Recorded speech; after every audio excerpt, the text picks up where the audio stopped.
Welcome to the Investors Trading Academy Economic Calendar of the Week. Each week our news analysts review the upcoming economic events that you should be monitoring.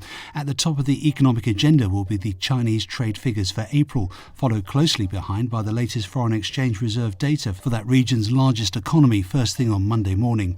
Chinese consumer price and total social financing data are also scheduled for release on Tuesday and Thursday respectively.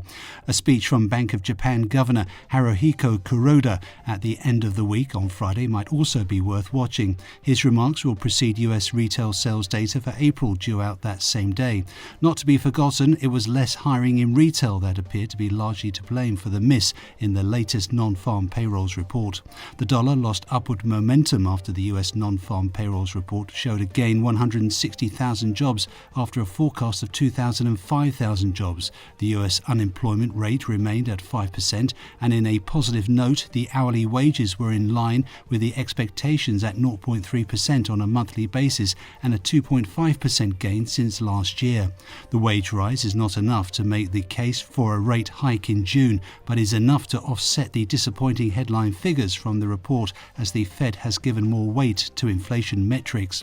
The next hurdle for the US economy will be the release of the retail sales data on Friday, May 13th, although they are expected to fall again by 0.3% when including auto. The core retail sales are forecasted to grow by 0.6%, excluding the volatile transportation component. Consumer spending and sentiment remain in a paradox.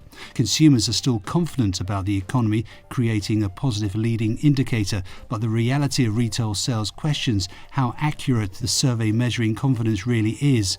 Retail sales and the University of Michigan's Consumer Sentiment Preliminary Survey will be released on Friday. The Bank of England will hold another Super Thursday on May 12th. The central bank will release its inflation report, minutes and summary from the Monetary Policy Committee and the official bank rate. There are no surprises expected from the BOE, but as one of the only central banks that are active during the month of May, the text and press conference will get more attention than usual as the market is looking for guidance.